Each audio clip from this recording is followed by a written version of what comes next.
This is a true life story of how I escaped from one chance in 2018. In 2018, I graduated from the university, so I was a victim of one chance. And why I'm telling this story now is because people need to know about this. Seriously, people need to be taught about this. It happens to a friend of mine recently. Her mom was a victim, and they almost wanted to kill this woman because at the end of the whole thing, she was hospitalized. So I just felt like when I heard her own story, I was like, oh, we need to be talking about this thing often just to create awareness to people, so people will not keep being victim of this one chance. So in 2018, I graduated from the university. So because I graduated August.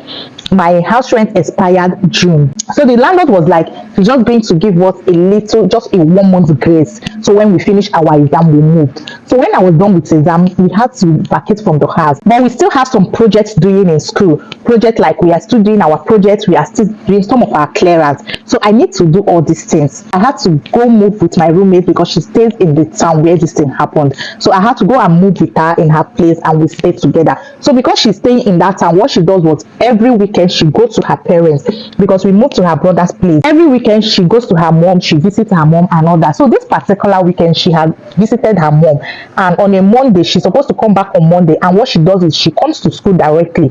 So from school we all moved together to the house. So on this particular day she had gone for a weekend, and it was on a Monday, and I needed to go to school to do some of my clearance and to continue with my project. One day I had to go to school alone. So while I was going to school, I was standing at a junction waiting for tricycle, which is usually called keke na pepe in our town. So I waited this particular day. I waited and waited for so long. The keke no gree come that day. I think it was planned. So while I was waiting, I noticed a car moved past and reversed back. So when the car reversed back, he wind down and was like, I thought it's one of those guys that just want to, talk to a lady. But when he wind down, he was not speaking like a Nigerian. He was speaking like maybe Kenyan and all other African countries. So he was like, he's looking for a location that he needed. This reverend sister he's looking for. I told him, okay, please, I'm new in this place. I don't really know of any references. I don't even know of any way around this place. So he was like, okay, that please, now who is he going to ask? Trying to bring in conversation, which is a red flag. So he was trying to bring in conversation, and he was like, please, that the last time he came to Nigeria, he was cheated. So he was advised this time around to make sure he has someone with him so he will not be cheated. And he doesn't know who else, that if I can be able to help him, that he has some dollars in his account, he has some dollars in his bag, that he needed to go with somebody to the reverend sister's place so he will not be cheated.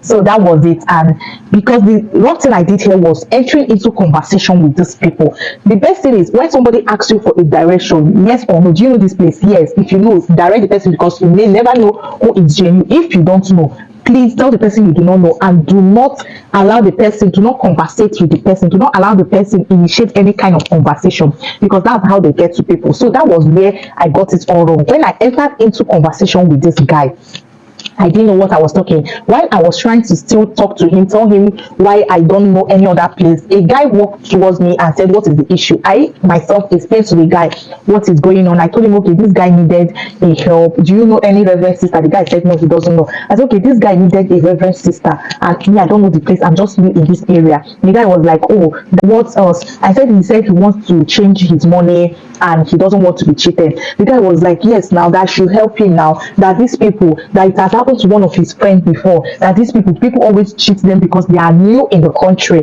and people always take advantages of that he would have said he will go and help this guy, but if he should decide to go help this guy, that this guy might not agree because he's a male. They trust female more. I said the strategy. I was like, okay, no problem. I entered the car, he entered, and we were moving. At a point, the guy stopped and said, hold on, the driver, that's the owner of the car, that we need to take an oath, that what of this, my brother? I said, I don't know him, or this is the first time I'm seeing him. He said he doesn't trust him that much, that we need to take an oath and swear that we are not going to cheat him. I said, okay, fine. Do you want to take an oath? And I don't have anything negative. I don't have the intention to cheat you. So since it's just oath, oh yeah, let's go ahead. That was how he brought out sand and gave me to lick, and I used the sand. That was it. So while we were moving, while we were there, my mom called me on the phone, because actually I've been on my mom's neck for this particular money, my project money. she's supposed to send me this money 2 months ago, and I'm the last person that is going to pay that project. So that day I was actually rushing to school to go pay that money. She sent that money that morning because she's the kind of person she like going to the bank early morning, 8 a.m. So as bank is opening, she's just the first person to be receiving. So immediately she sent it. She just told me that she was going to send that money that day. So I said, okay, let me be going to school. So when I receive it, I will just pay. So I was just about going to school when the alert came in, 70,000 naira for my project. I don't know how these people know somebody that has money, because I keep telling myself, all this while I've been going to school, I've been managing, I don't have anything. You people did not come to me. This only time that I had this money in my bag, that's when you people came. It was like, okay, when I was talking to my mom, she was trying to call me to know if I've seen the money. I told her, yes, I've seen the money. And they were like giving me sign like I should hurry up, now. So I told my mom that I was going to call her back, that I'm somewhere, that I will call her back later. She said, okay, no problem, fine. That was how we moved. The same person that said he doesn't know a Reverend Sister place came to a particular point and said, look at the Reverend Sister's house he's looking for, that he needs to enter to go get something, that he's coming back. If I was reasoning enough, like if I was on my senses, I would have suspected that there is something wrong, because 2 minutes ago you told me you don't know where you're going to, and right now you're telling me that look at the Reverend Sister, the same Reverend Sister you're asking me for direction for, look at where he is. I don't know if I was reasoning at that point and I did not just make meaning out of it, and he left. So when he left, the other guy in the car was trying to convince me. He was like, let's take this dollar, see this guy has dollar, let's take it, let's move with it. I was like, no, take his dollar. You guys just made me to swear that I was not going to cheat on him, and you want me to take his dollar. Guy, I can't do it. He was like, no, nothing, I should not mind them, that thing is rubbish, I cannot do anything. I said, guy, I cannot. I will not learn from my own self. I cannot take this stuff. He said, okay, no problem. That was how he stopped talking about the dollar. So before you know, the other guy walked in. So because what I noticed from it is, if I have taken that dollar, they would have initiated the conversation or the fear that because of this dollar I took, that I'm going to buy or something will happen and all that, and put that fear in me. But because I couldn't take the dollar, and I said, that this ritual I took, that this ritual might is not a good one, and some of the crazy people I see around, some of the Thai people I see around, this is some of the reason why they die and they go crazy. Now we need to do something about it. I was like, guy, hold on a bit. You guys made me take this oath. You guys made me believe you. I'm just trying to help you. So where is all these things coming from? Like, guy, dude. He was like, no. That they are sorry, but the thing is, I'm taking it. And while we were in the car discussing, because I had to sit at the front seat, while we were in the car, the other guy said I should spit on my palm. So I spit on my palm, and he said I should turn my hand. When I turned my hand, I saw the spit here. Something I did here, and I saw it here. I was like, what is going on? And the other guy was like, hey, see smoke, it's coming out from your head. There is a smoke. I was so scared. That was the point they put fear in me. I was so scared. And they said the only way to reverse this is for me to go get a particular egg. It's for me to go get a particular egg. And that egg, they call it, I've forgotten the name. They say it's for ritual. They use it to cancel ritual. And you don't just see it anywhere. There is a particular place they need to get it. I'm going to go with them, but they need money to buy, because this particular egg is very expensive. And I need to get that egg before 12 p.m. because once it's 12 p.m. and the sun comes out, anything that happens to me, I should take it. Jesus. I was so scared. Like, these people put fear in me. I was so scared. I was so scared. So I was like, okay. They now started asking me, where have you seen money before? I said, okay, I see money. My roommate has money. They say, okay, how much does she have? I think she has about 200,000 in her account. They said, okay, do I know her PIN? I say yes. Do I know where she keeps her ATM? I said yes. They said, okay, that will go get that one. What of my parents? I said, my mom just sent me all the money she has now, that she doesn't have any money. Now, even if she will have, it will not be up to 20,000. They said, okay, what of your dad? I said, my dad is an evangelist. They said, okay, I should just think of anybody that has money. I was thinking. I said, I don't know anybody that has money, no. It's just my roommate that I know. They said, okay, I'm going to get my roommate's money, so they will use it and buy the egg and cancel it. Now, meanwhile, I'm going to drop my bag, everything, so that when I come back, I'll pick them up. So when we were in the car, the other guy was trying to touch my laps, and now I was like, guy, what is this? Stop it. I said, I'm seeing my period. Stop it. You don't do that. He said, are you seeing your period? I said, yes. That was when he now stopped it. I feel like if I was not seeing my period, these people could have helped me. You understand? I don't want to write the full meaning. They could have done that to me, and they'll tell me that's the only solution to reverse that cause. They would have. So, but thank God I was seeing my period, because I don't know what would have happened. So I said, okay, no problem. Let me just go and look for her money.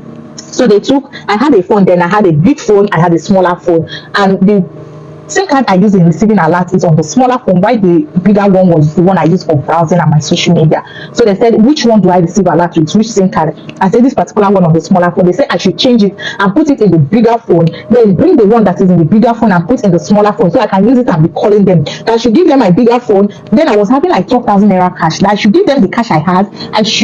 They just collected everything. I thank God I don't have any important document in my bag. They said I should leave everything, and when I come back, ensure that they are going to give it to me, I should just go.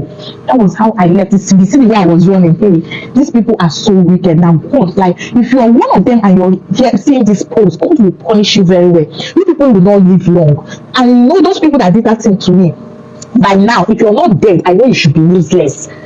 So that was how, if you see the way I was running, when I got to the house, I saw my roommate's brother. I didn't even talk to him because they would threaten you not to talk to anybody. That if you talk to anybody, you're going to die. So I didn't talk to him. I just rushed. He saw the way I was rushing. I just rushed to the room, was searching for money, searching. I couldn't see. I saw 10 naira, I saw 20 naira, that's 13 naira. I collected it. I was now looking for my roommate's ATM. I couldn't see. I had to call her on phone. I said, babe, where is your ATM? Because I never knew she left with it. She was like, she traveled with it. I said, oh my goodness. See the audacity. That's how I would have entered the kind of places I couldn't come at all. And thank God she traveled with it. So I was like, oh my God. They said, what's the problem? I said, nothing, no problem. So I had to call these people because obviously there is no other place I can get money from. I had to just call them because I have checked the time. It's already 11 a.m. and this thing happened around 9 a.m. I was like, very soon, very soon the sun will come back and I don't know what is my fate. So when I called them on phone, I told them, guys, I couldn't see money. The only thing I saw was 13 naira. They said, how much did I say? I said, 13 naira. They said, that should just keep looking, that when I say I will come. When I've searched and I cannot come and meet my roommate's brother to tell, what will I tell him I need money for? So when I couldn't see money, I just had to take my faith. I said, this is 11 a.m. and these people, they say they are there waiting for me. Let me just go and meet them and tell them, see what I've seen. So that was when I rushed out from the house and I went to that place and I couldn't see them. I was like, I had to start running like a crazy person, street by street, looking for these people, asking everybody, do you see anybody with this card? Do you see? Like, it was so crazy, but I couldn't see them. So I had to just stay one place and wait for them. No, they were the one that advised me. I had to call them on the phone. They advised me to stay there and wait for them, that they went out to go get something. I said, okay, no problem. So I sat down. So there is a there's a provision store close to where they dropped me. So I had to just gather my morale because it was already getting to talk and I don't want to die. So I just had to gather morale and go there, and I talked to them. I told them that, still, please, I needed to call somebody. They left with my phone, everything. I don't have money right now, but when they come, I'm going to pay you, because then phone put is 150 naira. So after, they were like, they don't do that kind of thing and all that. But after, when they saw the way I was going about it, they knew it was something serious. They said, it's like, this is serious. I said, yes, so it's between life and death. That if I don't make this call, I might just die. Then I said, okay, I should make the call. When I called, all of them, everybody was like, they were looking at me. I said, what is going on? What is the issue? I was knowing. They told me, which number am I even trying to call? I said, there's these guys I saw and they did something to me. They said, I'm going to reverse that thing. I came here and I did not see them again. That's the people I'm looking for. They now looked at themselves and they told me that the number I was trying to call, Truecaller said, is 419. Guys, that was immediately they said 419, as if something went off from my eyes. I got myself and was like, this car in Nigeria. How can you expect people to collect your money, your phone and everything, and you're expecting them to come back? That was when it was done on me that these people have gone with my money and there is nothing I can do about it. So the next option was to call my dad, who is a pastor. I called him because I was still scared of dying. So I called him. I said, Dad, look at what is going on. I just have to pray for me. So he prayed for me and said I should go home, and I had to go home. I called my pastor, but before I went home, I collected money from my roommate's brother and went to the school to block the line and everything. But before I could even do all those stuff, they've already withdrawn, because they make sure they wasted my time and they went out and be doing their stuff. So they withdrawn everything, and that was it. I just had to come back home. And funny enough, when I was in the car going to school, I was trying to tell people what happened to me. They were like, really? You don't know about this stuff? Old formats. I was so ashamed of myself. I went to school. I gathered everybody. I was telling them, look at what happened to me. Look at what happened to me. They were like, old formats. I said, so it's just me that I've not heard. Even my roommate said, she has been hearing about this kind of stuff. Oh my God, only me. Before I could even get to school to block the line, they've already done what they want to do, and that was it. And I just thank God that my roommate's ATM was not in her disposal, and everybody, my relative, everybody, they don't stay in the town that stuff happened. They stayed in another town. They are staying in Port, and this thing happened in Enugu. So I just thank God that, if not, where will I even start from? I'm not somebody that cannot even pay her project. And when these people, me that don't even know what dollar is, I've never seen dollar in my life, and I'm helping somebody to go so that they don't cheat. Do I know how much they exchange dollar for? To tell you that these people, they are just so crazy. They know how to enter people. They know how to do this stuff very well. So that was it. And after the prayer, I told my pastor to pray, and after the whole prayer, I go myself. That night, I called them on phone. I said, you people are very wicked. Why would you do this thing to a student? Do you know what they told me? They said, I'm so lucky they did not even find me.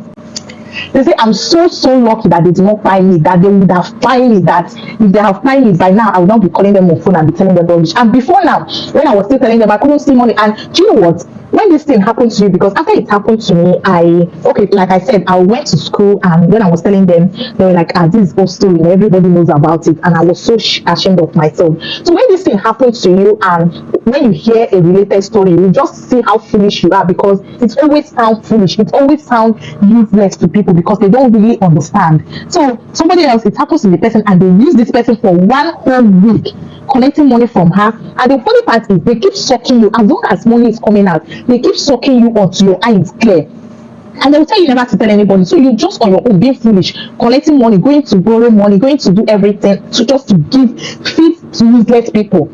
I was so mad. I was like, it's so sure. I thank God for my life, because for them to say they would have fined me, who knows? Maybe they would have actually because these people are crazy people. They can use it for something like ritual or something. So thank God they couldn't do any of this to me, and I survived them. After then, in 2018, I couldn't tell anybody the story because I felt like there's no need. But coming back to 224, it happens to a friend of mine who actually know about the story. It happens to her mom, and this thing happens to her mom for more than 6 months. The worst part is she was saving with her mom. Her mom was collecting money with different people. Like the pages of the debt was too much. I felt for her. This woman has to be hospitalized when all the people she was borrowing money from was calling her.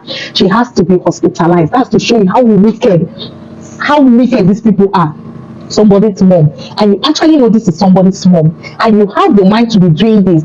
If you're that person and you're seeing this post, the way God will punish you people, do you know when they see this one die, this one, sometimes I just feel like people knows what they've done, and who knows what they've done that brought them to this, because many of them are working with curses. So if you're a young lady, do not even associate yourself with those kind of people, because they curse upon their head and their children. I don't like cursing some people's children, because the children, they are innocent, but the Bible says it will happen to them to their 4th and 5th generation. So if Bible can say it, who am I? Even without laying that curse directly on the person, the Bible have already called the person, because you don't put pain in somebody's body and you expect to enjoy the world, you expect to enjoy yourself. You don't do that. So that was how it happens to my friend's mom, and it hurts me so much. That's why I decided to make this video, to create more awareness about one chance, to create more awareness about their format, because the format they are using is still the same format you're using. So the red flag there is anytime you're in a strange place and somebody is actually forcing you to enter into conversation, especially when they ask you a question, please run. That is a very, very red flag. Secondly, when you see anybody saying dollar, showing you dollar, even if they say this dollar is my own, and anything they are talking about and they brought dollar to the issue, please run. I've been hearing about this, but the one I heard about is when you're in a car with them and you're conversating with them. I never heard of them seeing you on the road asking you questions, and this happened, and it was unexpected. Like, I never expected that stuff will happen. So that was my experience, and it's very crazy, because then I don't even know how I survived. It was a good Samaritan at the end of the day that helped me pay for that my project, because I would have had another like an extra year to something that my mom, that was even the most annoying part of it. I said, if this money is just a random money, I will not be so pained. But this woman has to stay hungry. Do you know what it means for somebody to send me 70,000? At that point, she had to stay hungry. She had to abandon every other thing just to give me that money. And some foolish people just came to take that money away from me. I want to live a good life. I want to live a long life. So that was it. That was what happened. And I thank God for my life. I thank God I'm just a victim of the situation. And I thank God it did not escalate according to what they said. I don't know if they knew it or they just want to put fear in my body. So please, let's just be more aware of this. If you've heard of this, if you can listen to this, share this story with somebody close to you, somebody you know might be a victim. Share this story with them, and by creating awareness, we are reducing their stupid plans. Because for them not to have changed pattern from 2018 to now, they will not still change pattern. So let's just share the story more, and let people be more aware of it. And if it has happened to you, try it when you're talking to people, when you're having a conversation, try to always bring it up. Try to always tell people about it, especially people you feel like they might not have experience in that stuff. Try to always share your experience with them so there will not be a victim by tomorrow. Please, God bless us all. I don't know. I don't know why I'm not really the story kind of person, but for me to sit here for more than 15 to 20 years and I'm talking about this story, you know how serious it is, and everybody just don't need to encounter these people, because when you encounter them you don't know what your own story might be. Thank you all for tuning in. I hope this story helps you. I hope this is a personal experience. This is a true life story. I did not make it up. It happened through a life. Thank you guys. Bye. And if you're one of those people, one of those small chance people, and you are seeing this story, the way your life could be from now, you already said, you even know say your life is useless, and you don't need anybody to tell you that your life is useless. You should know that your life is useless already. So if you're one of them, know that your life is useless.